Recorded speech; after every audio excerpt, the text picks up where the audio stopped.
Gold, trusted gold buyers. మీరు తాకట్టు పెట్టిన బంగారాన్ని విడిపించి ఈ రోజు ఉన్న మార్కెట్ ధరకు కొనబడను.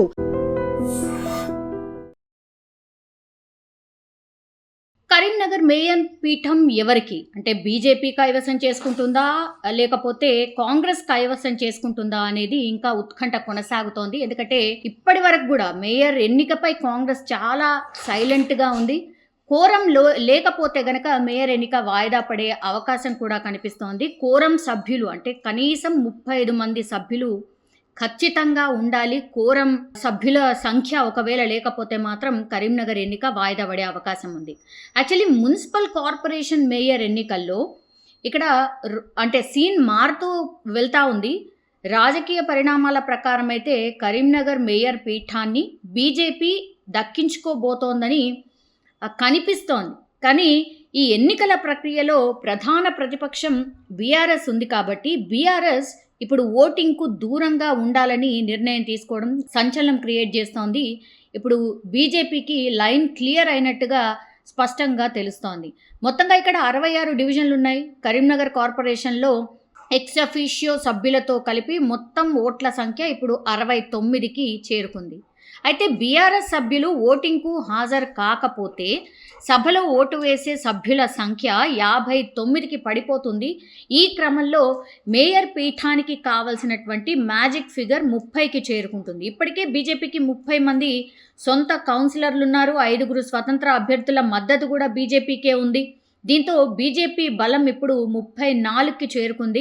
ఆ పార్టీ మేయర్ పీఠాన్ని సునాయాసంగా దక్కించుకునే అవకాశం అయితే ఉంది అనేటువంటిది మనకి ఇప్పటి వరకు అయితే ఉన్నటువంటి లెక్కల ప్రకారం అయితే తెలుస్తోంది. కానీ లాస్ట్ మూమెంట్లో ఏదైనా జరగవచ్చు అనే సంశయంలో కూడా ప్రస్తుతం బీజేపీ కనిపిస్తోంది. ఎందుకంటే కేంద్ర మంత్రి బండి సంజయ్ పర్యవేక్షణలో ఇప్పుడు బీజేపీ వ్యూహాత్మకంగా అడుగులు వేసి ఎవరైతే ఇండిపెండెంట్లు ఉన్నారో ఆ ఇండిపెండెంట్లను తమ వైపు తిప్పుకోవడంలో ఇప్పటి వరకైతే సఫలమైనట్టుగా మనకు కనిపిస్తోంది.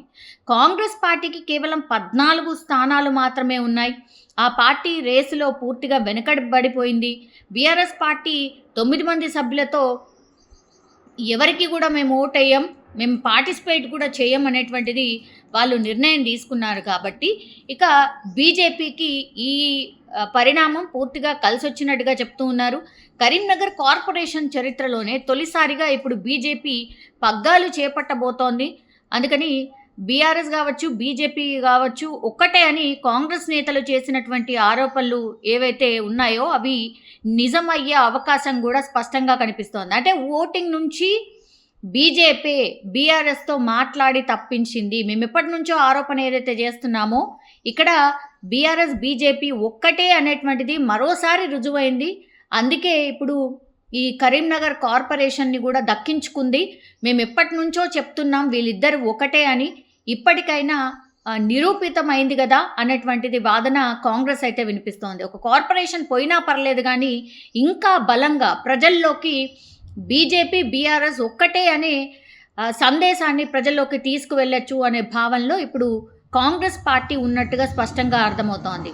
మొన్న కరీంనగర్ బీజేపీదే అనేటువంటిది ఎప్పటి నుంచి అయితే ఈ లెక్కల ప్రకారం తేలిందో అప్పటి నుంచి కూడా తమ బలాన్ని ఇంకా పెంచుకునే ప్రయత్నం అటు బీజేపీ చేసింది. కరీంనగర్ కార్పొరేషన్ని మనమే దక్కించుకుందాము అనే ప్రయత్నం కూడా ఇంకోవైపు కాంగ్రెస్ కూడా చేసింది. కానీ కాంగ్రెస్ కొంత అడుగు వెనక్కి వేసింది. ఎందుకంటే ఇక్కడ అసలు బీఆర్ఎస్ స్టాండ్ ఏముంటుంది అని వేచి చూసింది. సో బీఆర్ఎస్ మేమైతే ఓటింగ్లో పార్టిసిపేట్ చేయట్లేము అని అఫీషియల్గా కాసేపటి క్రితమే అనౌన్స్ చేసింది. కాబట్టి ఇప్పుడు కాంగ్రెస్కి ఒక అస్త్రంలాగా ఇది పనికొస్తుంది అనే భావనలో ఇప్పుడు కాంగ్రెస్ పార్టీ కనిపిస్తోంది. ఒక మేయర్ పీఠం పోయినా పర్లేదు కానీ ప్రజల్లోకి ఈ వాదనని ఇంకా బలంగా తీసుకెళ్ళొచ్చు అన్న భావనలో ఇప్పుడు కాంగ్రెస్ పార్టీ వెనుకడు వేసినట్టుగా కనిపిస్తోంది. సో క్లియర్గా కరీంనగర్ మేయర్ పూర్తిగా బీజేపీ అయితే దక్కించుకోబోతోంది. For the first time BJP ఒక కార్పొరేషన్ని దక్కించుకోవడం, అది కూడా బండి సంజయ్ నేతృత్వంలో దక్కించుకోవడం ఇప్పుడు బీజేపీ అయితే చాలా సంతోషాన్ని అయితే వ్యక్తం చేస్తోంది.